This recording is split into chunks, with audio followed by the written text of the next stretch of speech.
You ever notice how the things that used to light you up inside just don't hit the same anymore? You remember that feeling when you were younger, maybe in your early 20s, when getting likes on a post would give you this rush, this validation that felt like pure oxygen to your soul? Or when buying something new, that jacket you'd been eyeing or that gadget everyone was talking about, would bring you genuine happiness for days, maybe weeks? Or how a night out with friends, just laughing and losing yourself in the noise and the chaos, felt like the absolute peak of what life could offer. You'd wake up the next morning, maybe a little tired, maybe a little foggy, but feeling like you'd truly lived. And now, here you are, years later, doing those same things or trying to, and it's like drinking flat soda. The bubbles are gone. The sweetness tastes artificial. You go through the motions, you post the photo, you buy the thing, you show up to the gathering, and there's this hollow echo where the joy used to be. You smile because you're supposed to smile. You laugh because everyone else is laughing, but inside, there's this quiet, creeping question that you're almost afraid to ask out loud because it sounds so ungrateful, so privileged, so wrong somehow. The question is this: am I broken? Did I lose something essential about myself? Is this what getting older means?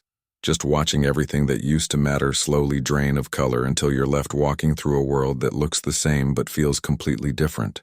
You start wondering if maybe you're depressed, and maybe you are. But it's not quite that either, because you're not sad exactly. You're just not filled up anymore by the things that used to fill you. You see other people, maybe younger people or people who seem to have figured something out that you haven't. And they're getting that rush from the same things that leave you empty. And you feel envious and confused and a little bit ashamed. You think maybe you need to try harder, to be more present, to practice gratitude like everyone keeps saying. You make lists of things you're thankful for. You try to force yourself to feel the way you used to feel. You go back to old haunts, old habits, old sources of comfort, hoping that maybe this time it'll work. Maybe this time you'll catch that feeling again like lightning in a bottle. But you can't.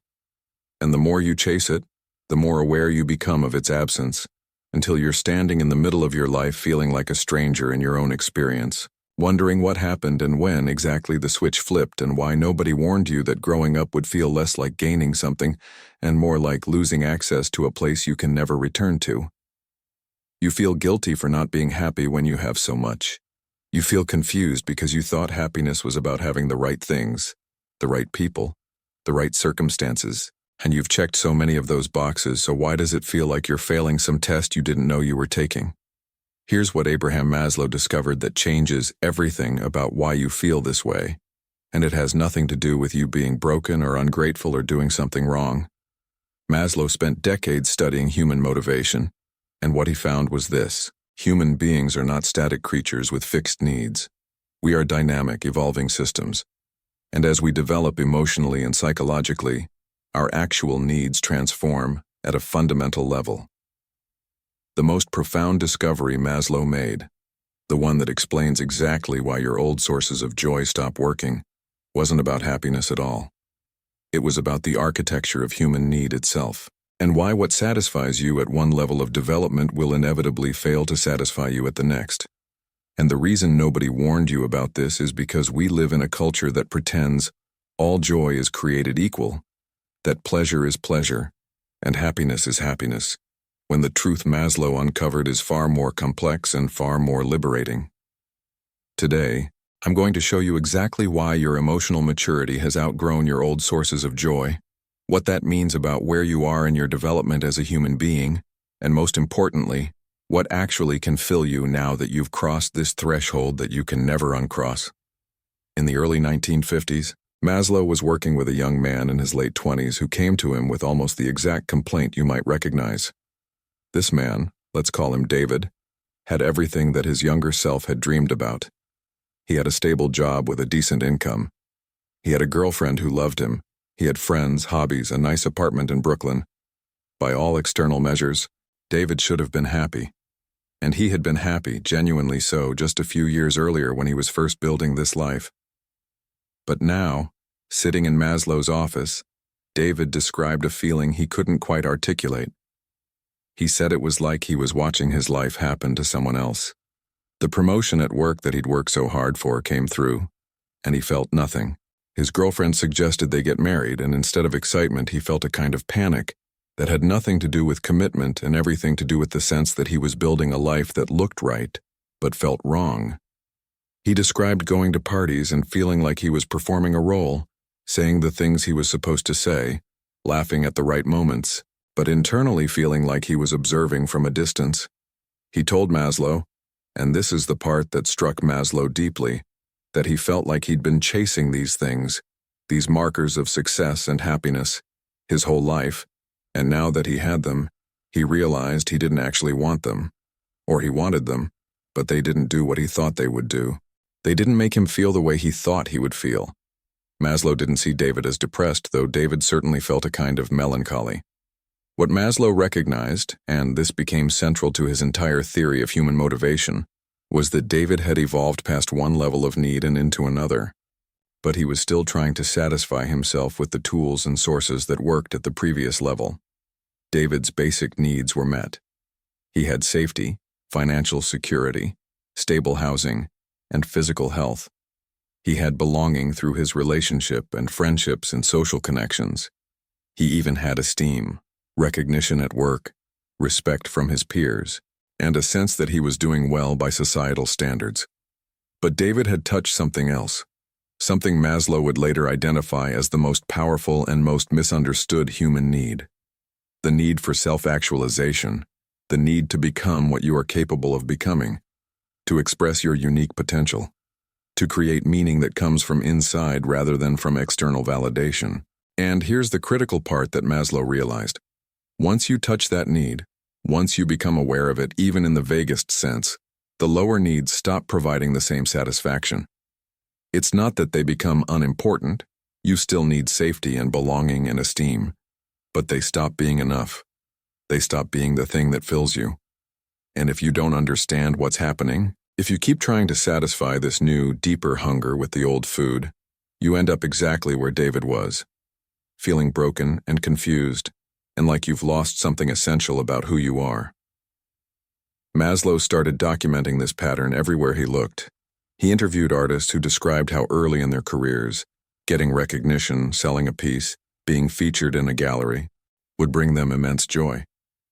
But as they matured, those external validations started to feel empty if the work itself didn't align with their deepest creative vision. He talked to teachers who remembered loving the praise from administrators and parents when they first started. But over time, that praise meant nothing compared to the moments when they truly connected with a student or helped someone understand something in a way that changed them. He studied business people who climbed the ladder seeking status and money, and found that at a certain point more money and higher status didn't increase their sense of fulfillment at all, and in some cases, actively decreased it because they felt they were trading their time and values for things that didn't actually matter to them anymore. What Maslow was seeing was a developmental shift in the very nature of motivation itself. At lower levels of the hierarchy, we are motivated by deficiency. We lack safety, so we seek it. We lack belonging, so we seek it. We lack esteem, so we seek it.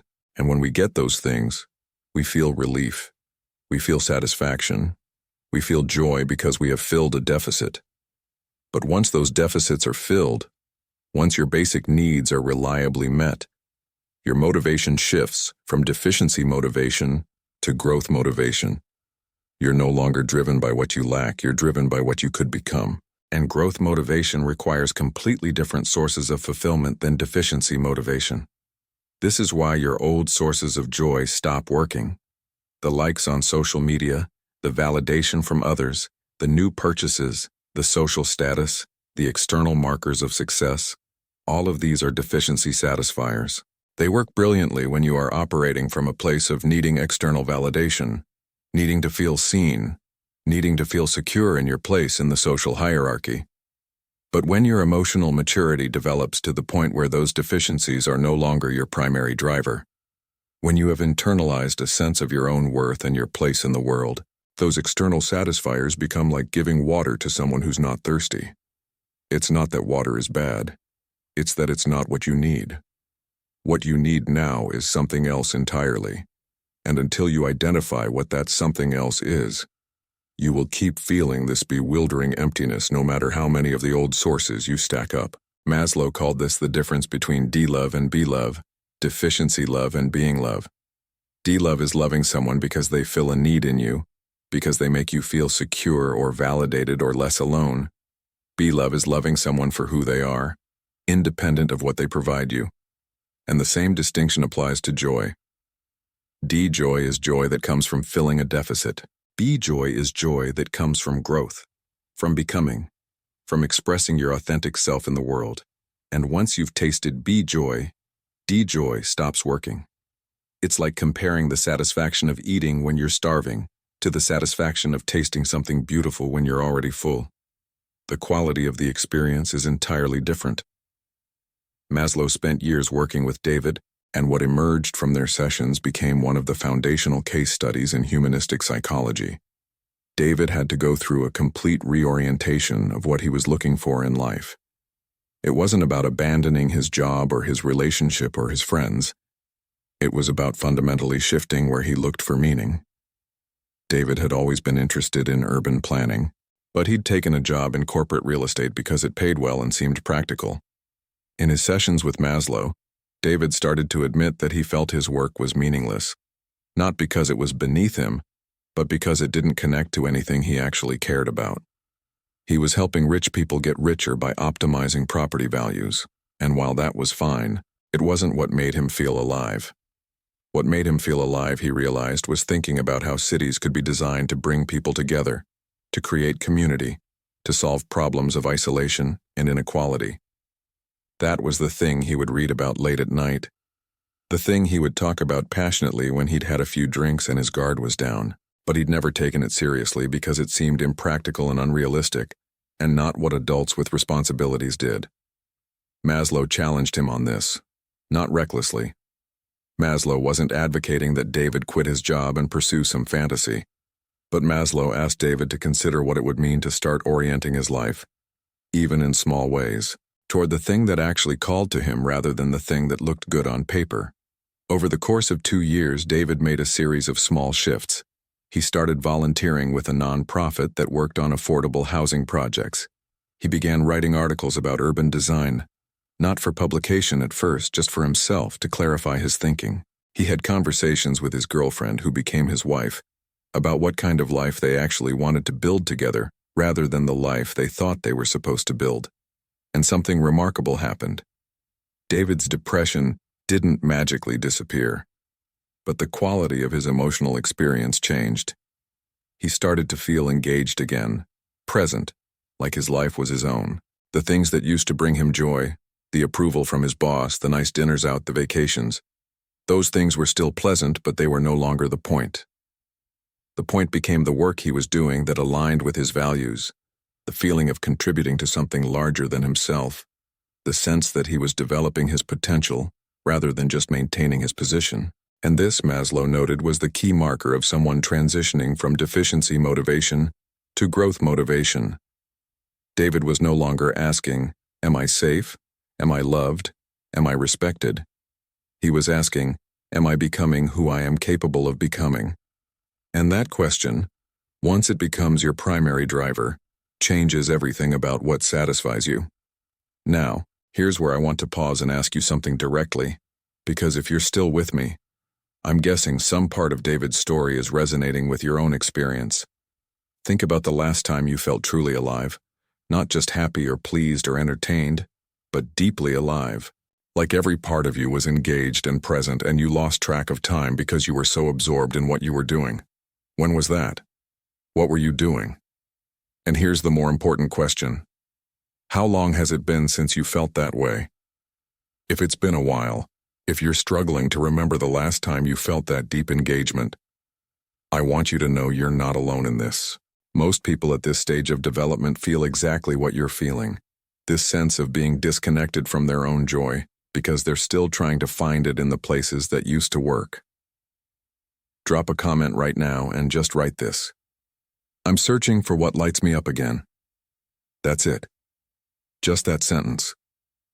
I know it might feel vulnerable to admit that you're searching, that you haven't figured it out.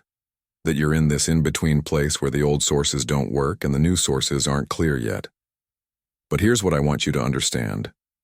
Your willingness to admit that you're searching is the first step toward finding what you're actually looking for.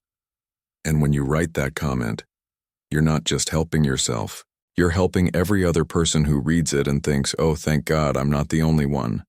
You have more power to create connection and healing in this community than you realize, and sometimes it starts with just being honest about where you are. So do that now. Write it. I'm searching for what lights me up again. Let's build a space where it's okay to be in that search together. Maslow identified several patterns that show up when people make this transition from deficiency motivation to growth motivation, and recognizing these patterns can help you understand where you are and what you actually need to be focusing on. The first pattern is what he called desacralization, the loss of awe and wonder toward things that used to feel special. When you're operating from deficiency motivation, getting the thing you lack feels magical.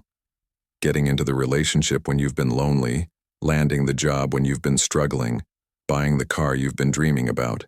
These moments feel transcendent because they represent the filling of a deep need. But once that need is reliably met, once you have the relationship and the job and the financial security, those things lose their magic. Not because they're bad, but because they've become ordinary, expected, part of the baseline rather than the peak. And if you don't understand what's happening, you interpret this loss of magic as loss of joy, as something wrong with you or your life. But what Maslow realized is that desacralization is actually a sign of health, a sign that you've stabilized at that level, and you're ready to move to the next. The problem is that we live in a culture that tells you to keep chasing the same things, to keep seeking that rush from external validation and material acquisition, when what you actually need is to resacralize your life at a higher level, to find awe and wonder, not in what you get, but in what you give, not in how you're seen, but in how you see, not in what you accumulate, but in what you create and contribute. The second pattern Maslow identified is the shift from comparative joy to intrinsic joy. When you're motivated by deficiency, your joy is always comparative. You feel good because you're doing better than you were, because you have more than you had, because you're ahead of where you thought you'd be or ahead of other people in some way. Your happiness is relative, contingent, always measured against some external standard. But as you mature emotionally, comparative joy starts to feel shallow and exhausting, because it requires constant vigilance, constant comparison, constant concern with where you stand. Growth motivation, by contrast, generates intrinsic joy, satisfaction that comes from the activity itself, rather than from how it positions you relative to others. Maslow studied musicians who described this shift perfectly. Early in their development, they practiced and performed to be better than other musicians, to win competitions, to get recognition. But at a certain point, the best musicians stopped caring about comparison. They practiced because the practice itself was fulfilling. They performed because the act of making music was its own reward. They still appreciated recognition, but recognition was no longer the point. The point was the music. And this shift from comparative to intrinsic motivation is one of the clearest markers that you've moved from deficiency to growth. If you're still measuring your joy by how you compare to others, you're still operating from deficiency. If you're starting to find joy in things regardless of how they make you look or where they position you, you're moving into growth. The third pattern, and this one is particularly painful if you don't understand it, is the emergence of existential guilt. Maslow noticed that people who were transitioning to growth motivation often experienced a new kind of guilt that had nothing to do with having done something wrong in the conventional sense. It was guilt about not living up to their own potential, guilt about wasting time on things that didn't matter, guilt about playing it safe when they knew they were capable of more. Maslow called this the guilt of not becoming, and he saw it as one of the primary sources of what we now call existential anxiety.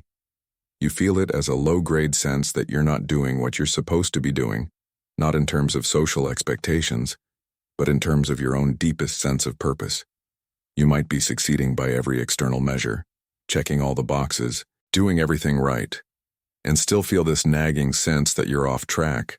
That's existential guilt.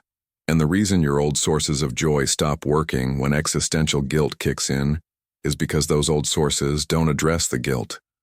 Buying something new or getting validation from others might distract you temporarily, but it doesn't touch the underlying sense that you're not living the life you're capable of living. The only thing that resolves existential guilt is moving towards self-actualization, taking concrete steps toward becoming who you actually are, rather than who you've been performing as. Maslow documented dozens of cases of people navigating this transition, and one of the most instructive was a woman named Eleanor, who came to see him in her mid-30s. Eleanor was a successful lawyer, married with 2 young children, living in a beautiful home in Connecticut. By all accounts, she had achieved the American dream.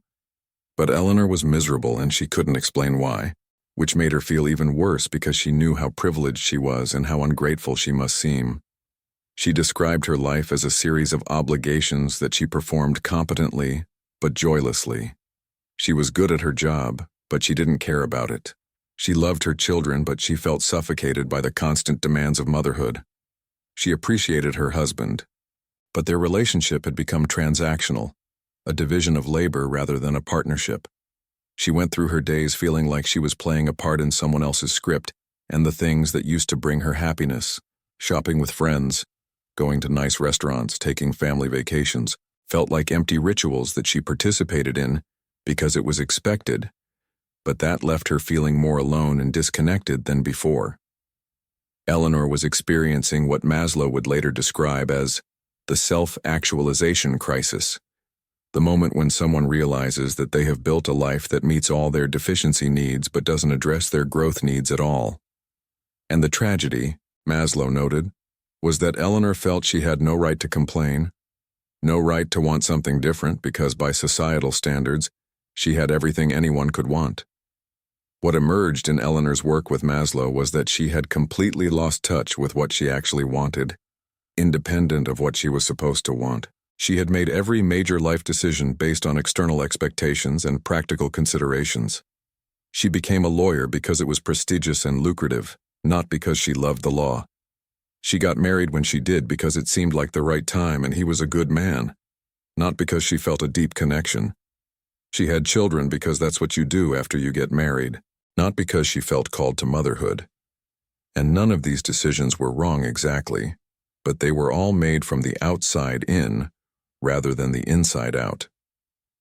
Eleanor had optimized her life for deficiency satisfaction, for safety and belonging and esteem, but she had never asked the growth question, what do I actually want to create with this one life I have? Maslow spent months working with Eleanor, and the process was not about fixing her or changing her circumstances dramatically. It was about helping her reconnect with her own inner voice, the voice that had been drowned out by years of focusing on what she should want rather than what she actually wanted. Eleanor started small. She started painting again, something she had loved in college but had abandoned as impractical. She started saying no to social obligations that felt draining rather than nourishing. She had honest conversations with her husband about the kind of partnership she wanted, rather than the kind they had fallen into. And slowly, over the course of a couple years, Eleanor reoriented her life toward growth. She didn't quit her job or leave her family, but she started making choices that honored her own development rather than just maintaining the life she had built. This is what Maslow meant by self-actualization. It's not some mystical state of enlightenment. It's not about being perfect or having it all figured out. It's about orienting your life toward becoming, rather than just having, toward growth rather than just maintenance, toward expressing your unique potential rather than just meeting expectations. And the reason your old sources of joy stop working when you start to touch self-actualization is because those old sources are designed to fill deficits, not to facilitate growth.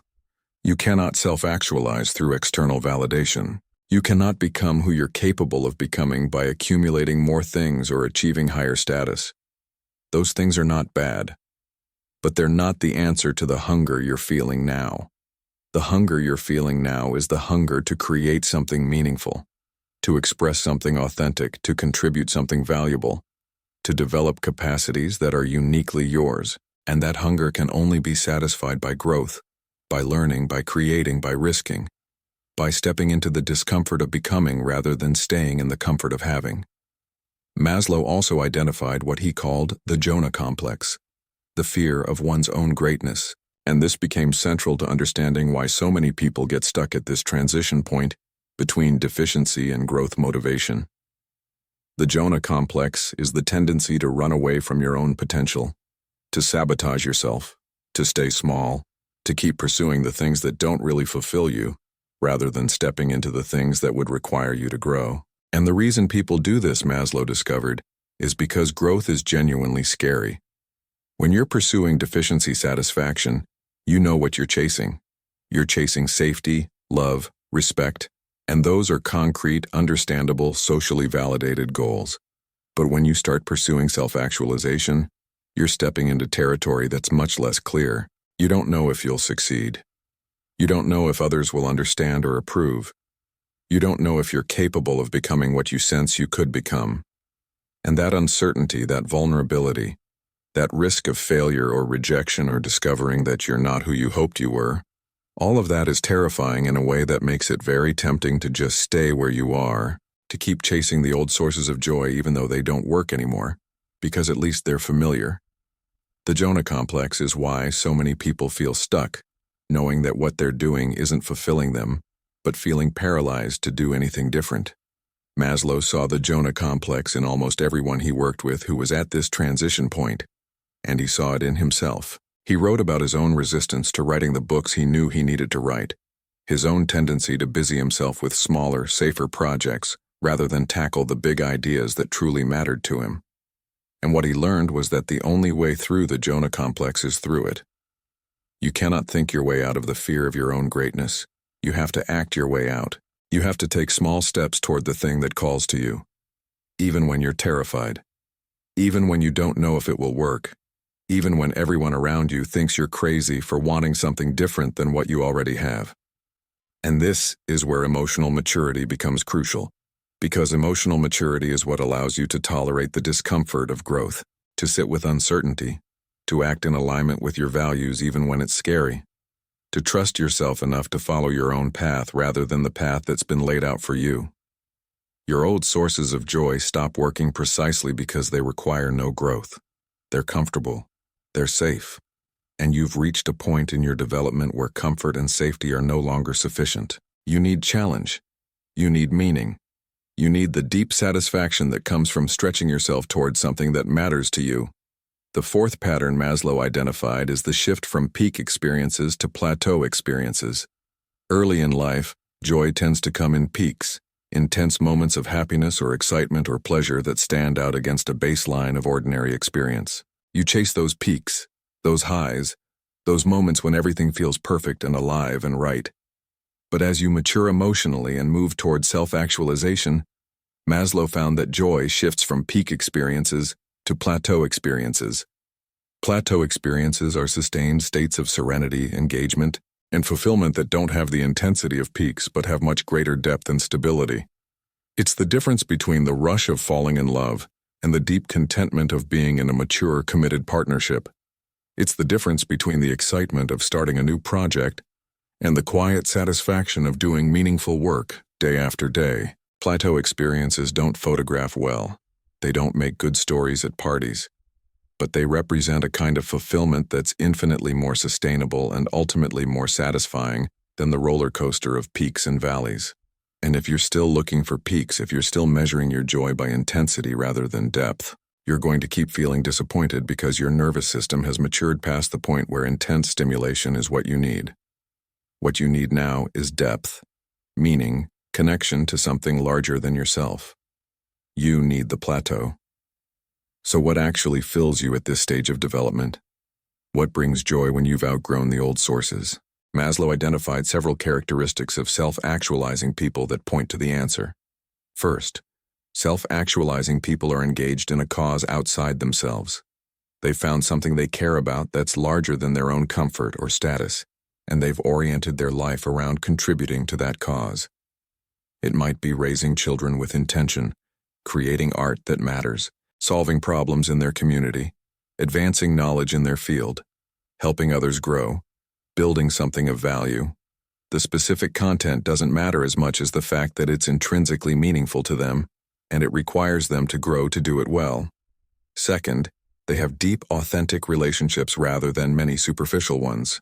They've moved from collecting friends to cultivating a few relationships characterized by honesty, vulnerability, and genuine care. Third, they're comfortable with solitude and have a rich inner life. They don't need constant external stimulation because they've developed the capacity to be with themselves, to reflect, to create. And this is what's available to you now. This is what's on the other side of outgrowing your old sources of joy. Not a return to easy pleasure, but access to profound fulfillment. Not the high of getting what you want, but the deep satisfaction of becoming who you are. You're not broken. You're growing. And if this resonated with you, if you felt that spark of recognition, join us here. Continue discovering what it means to move from external validation to internal alignment, from having to becoming. We're building a community of people on this path together, who understand that outgrowing your old sources of joy isn't a loss. It's an invitation to step into the fullest expression of who you are. Next, we're exploring how Maslow's concept of self-actualization can become a daily practice rather than a distant goal, and how that changes everything about how you move through your days.